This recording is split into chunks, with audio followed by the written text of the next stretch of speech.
कौन है सदगुरु, जानिए सदगुरु के कहे अनमोल वचन जो बदल देंगे जिंदगी को देखने का नजरिया।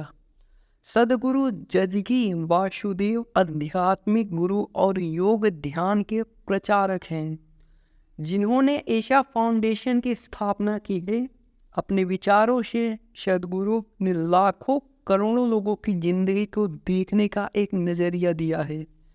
हाल ही में सदगुरु ने दिल्ली में इंद्रप्रस्थ अपोलो अस्पताल में आपातकालीन मस्तिष्क सर्जरी की गई है। अस्पताल के वरिष्ठ चिकित्सक के अनुसार मस्तिष्क में जीवन घातक रक्तस्राव होने के बाद उन्हें निजी अस्पताल में भर्ती कराया गया था और वे बेहतर महसूस कर रहे हैं।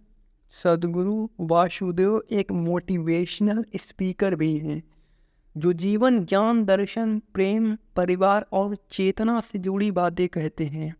यह सदगुरु के ऐसे ही कुछ अनमोल वचन दिए जा रहे हैं। सदगुरु के अनमोल वचन।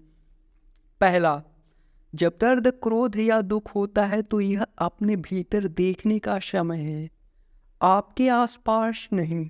दूसरा, यदि आप सोचते हैं कि आप बड़े हैं तो आप छोटे हो जाते हैं। यदि आप जानते हैं कि आप कुछ भी नहीं हैं तो आप असीमित हो जाते हैं। यही इंसान होने की खूबसूरती है। तीसरा, जीवन में सबसे खूबसूरत क्षण वे क्षण होते हैं जब आप अपनी खुशी व्यक्त कर रहे होते हैं, न कि जब आप इसे खोज रहे होते हैं। डर सिर्फ इसलिए है क्योंकि आप जीवन के साथ नहीं जी रहे हैं, आप अपने दिमाग में जी रहे हैं। जब तक आप यह सोचते हैं कि आप जैसे हैं उसके लिए कोई दूसरा जिम्मेदार है, तब तक आप वैसे नहीं बन सकते जैसा आप बनना चाहते हैं।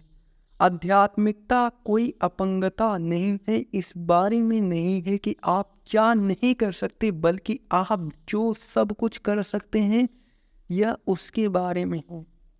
प्रेम जरूरत नहीं बल्कि एक चाह है। जब आप प्रेम करते हैं तब आप स्थिर हो जाते हैं, फिर किसी और चीज़ की जरूरत नहीं रह जाती। जीवन का लक्ष्य मुक्ति है, न कि नियंत्रण या सत्ता। इसका लक्ष्य अपने आप से अर्जित हुई चीज़ों से, शरीर और मन के तौर तरीकों से और जीवन के ध्रुवीकरण से मुक्त होना है। यदि आप परिवर्तन का विरोध करते हैं तो आप जीवन का विरोध करते हैं। यदि आपकी सारी ऊर्जा एक दिशा में केंद्रित है तो ज्ञान बहुत दूर नहीं है। आखिरकार जो आप खोज रहे हैं वह पहले से ही आपके भीतर है।